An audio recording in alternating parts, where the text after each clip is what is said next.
Hello folks, welcome back to the second video of my Pico 4 VR headset review. If you haven't seen the first video, I'll leave a link in the video description below. But just to give you a quick recap, in the first video I did an unboxing and a quick walkthrough of the Pico 4 headset. I briefly looked at some VR content and gave my initial impression of using the Pico 4. In this video, I'll be looking more closely at the Pico 4 specs and the technology behind the headset, as well as diving more into the software side of things and looking at more VR content, especially VR gaming. So let's get started. This video is sponsored by Pico, however, all views and opinions expressed are entirely my own. This Christmas season, don't miss out with discounts of up to €80 and special deals when you buy the Pico 4. You can get 3 free games including Arizona Sunshine 2, Green Hell and Warplanes Battle Over the Pacific. Let's start with specification. So the Pico 4 is a virtual reality headset.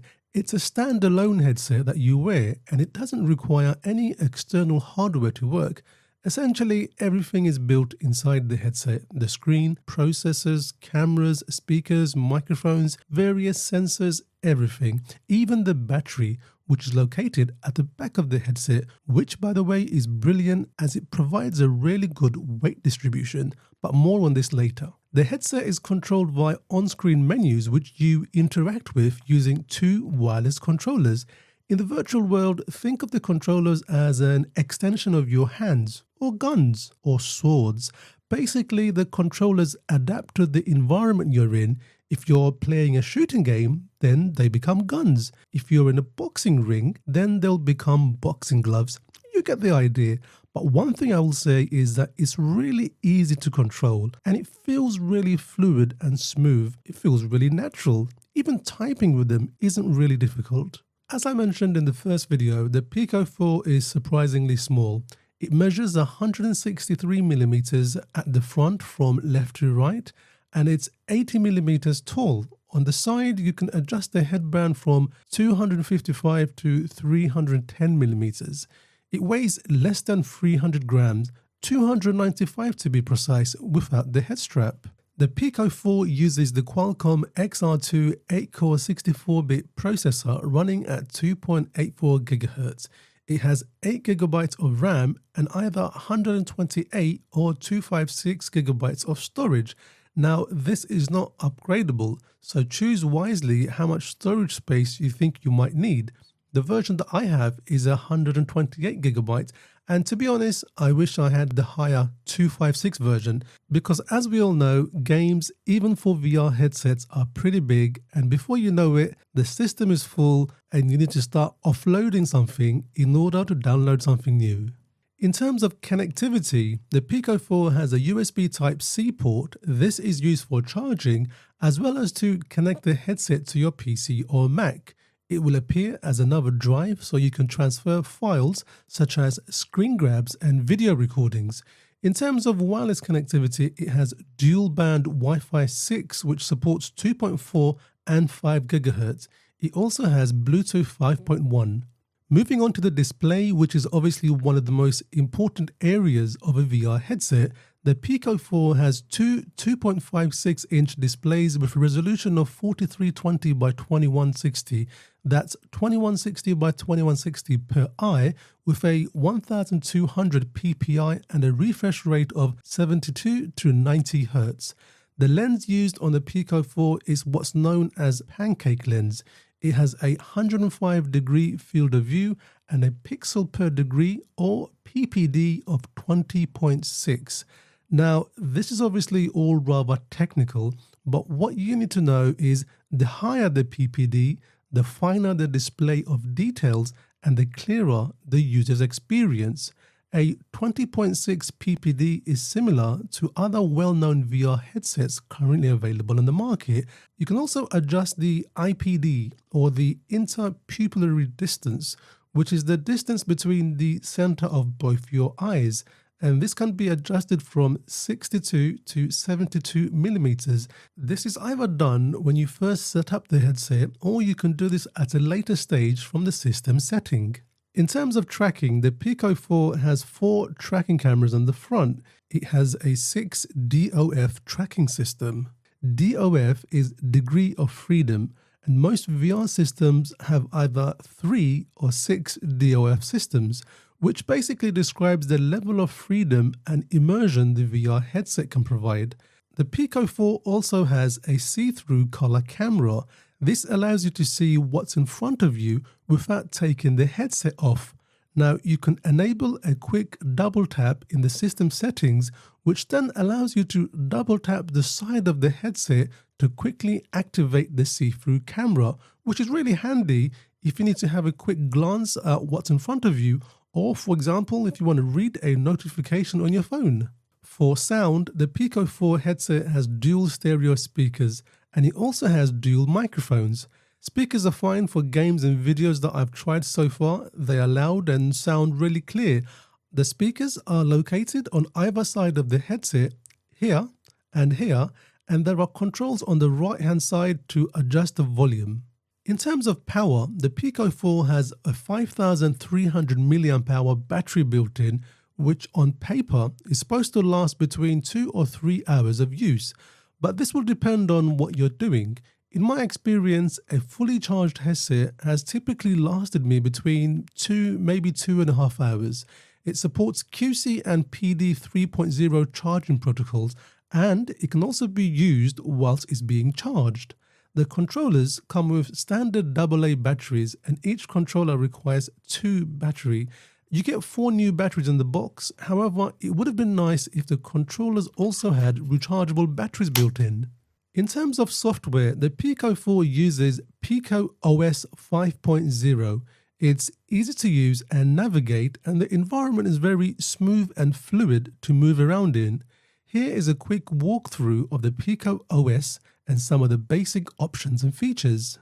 So after you've initially set up the system for the first time, when you put your headset on, you have to basically set up a boundary.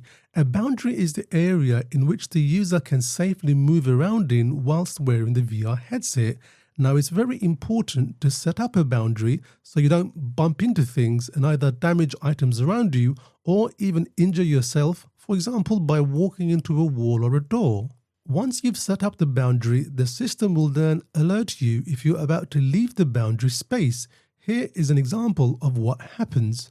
Also, if you move the controllers outside of the boundary space, you also get an alert as it triggers the system to warn you. Now, when you enter the VR world, you basically enter into what appears to be a spaceship. You can see planet Earth outside and what appears to be a living room setting with a sofa area and also a tree in one corner. Now, I briefly covered this in the first video. Essentially, this is your home location, and from here you can launch various applications. You can also change your home location. There are several to choose from.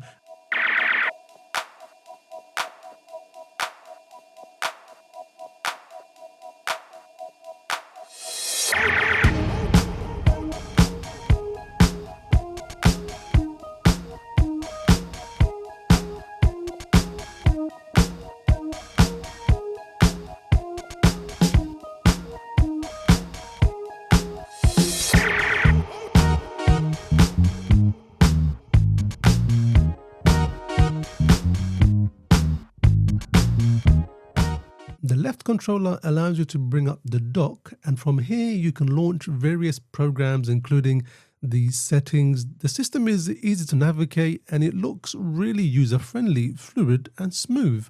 The settings screen shows the battery life of the headset and the controllers that are currently connected. You can also look at various options like Wi-Fi settings. You can change your boundary again if you wanted to. You can screencast what you're looking at from the headset to an external screen, for example, a TV. I'll demonstrate this a little later. You can also take screenshots, change the brightness of the headset, adjust the volume level, look at the Bluetooth setting, free up desk space, change the IPD. That's the setting to adjust the distance between your eyes. And of course, you can also turn off the system from this screen as well. Now, most of this is self-explanatory and it's what you would expect to be able to change or adjust. It's an easy to use system. Now the other options on the dock consist of the following. To the far left is basically your avatar. From here you can log in and log out, and you can change various settings of how your avatar looks. There's also the option to basically look at various fitness related workouts and options, and you can also look at system notifications, for example if there are updates to various apps and so forth. Then you have the Explore screen. This brings up recommended videos and games available for the system, and as the name implies, you can explore various applications that's currently available. Then there's the Pico Store. From here you can browse and purchase various applications and games, and there's a large selection to choose from, and it's got quite a good different mix of genres. There are also various VR related applications too, for example like the virtual desktop, which allows you to connect your Mac or PC. I'll demonstrate this a little later. Games vary in price, but there are also some free titles and content you can try to get a taste of the VR environment. Just type in free on the search bar and you'll get a decent selection to choose from. But if I'm completely honest, to really enjoy VR gaming, you need to purchase some of the more premium titles. I will demonstrate a few of my favorite games a little later. The friend screen, which I haven't really tried since I'm new to VR, is where you can connect to your friends and chat, for example. The file manager allows you to view various screenshots and screen recordings that you've done. You can play them back or delete them. The library allows you to view all of the installed and purchased apps, for example, all of your games. Now, before moving on to VR gaming, there are a few things I want to briefly go over and demonstrate. Firstly, browsing the web. Now, Pico 4 does have a web browser. Again, it's easy to use and really quick, but obviously the speed will depend also on your internet connection. But the experience of browsing the web in VR is really good. It's just like using a regular browser, only this time it's in VR and it looks massive. Now let's try some videos. Now there is a dedicated video app for Pico 4 which can be opened from the library, and from here you can browse various VR related video content. And I have to say, the first time I tried some of the roller coaster videos, it was slightly overwhelming experience, as your senses really do take over and the VR environment and immersiveness hits in. It does take you by surprise because it feels so real. So if you suffer from motion sickness like I do, it's probably best not to try some of these straight away. There's a great selection of videos to choose from, and I really recommend some of the space and nature themed videos. And of course, you can also watch videos on the web. I did try Netflix, and although the Netflix website loads and you're able to log in and browse the videos as you will normally do, sadly I couldn't play any of the videos. I believe this is because of the Pico OS or the browser not being certified due to a DRM related issue. There are some workarounds to this, but that's not something that I'll cover in this video. And of course we have to try YouTube, which I'm happy to say works perfectly. Now, as well as watching YouTube directly via the web, there's also a YouTube VR app available as well. When watching YouTube videos full screen, it feels like you're watching a giant screen in the cinema. It's a really nice experience. Now, although the Pico 4 is a standalone VR headset, you can also connect it to your PC or Mac, so you can basically use your desktop screen within the VR environment. To do this, you need to purchase and install the Virtual Desktop app from the Pico Store, then install the Virtual Desktop Streamer app for either your Windows or Mac system. The Streamer app is available for free. Setting this up is really straightforward, and you can leave all of the default settings just to get started and simply enter your Pico username within the desktop app. Then load the Virtual Desktop app in your Pico headset. Make sure both the Pico headset and the desktop PC are connected to the same network. Now, it's recommended that you have a VR-ready PC and your PC is connected to your internet router via Ethernet. Once it's connected, the system basically mirrors what's on your desktop PC to the Pico headset. Now, I found this works really well, and it will be interesting to see how some of the desktop games play in a virtual environment in the Pico 4 headset. And finally, the one other cool feature that I want to quickly touch on is the ability to screencast what you see on the headset to an external display, for example, to a TV. This is a really easy process. It's basically like using an iPhone to AirPlay something to your TV. The process is similar. It's a great feature, especially when gaming in VR in a group or with your family. I found the stream to be very good with only some occasional lag here and there. Now, one of the main reasons for getting a VR headset is of course for gaming. Here are a selection of some of the games that I've been playing on the Pico 4, and I have to say one of my favorites so far has been Synth Riders. It's like one of those old school dance machine games that you see in the arcades, but imagine a VR version. It's actually really fun.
Well folks, thanks for joining me on this video. So far I'm really enjoying using the Pico 4 and my experience of VR has been mostly positive. I hope you found my walkthrough of the Pico system and the software side of things useful. If there's anything further that you'd like to know, drop me a comment and I'll do my best to come back to you. In the next and final video, I'll be wrapping up my Pico 4 review with an overall summary of my Pico 4 experience. So until then, take care and I'll see you on the next one.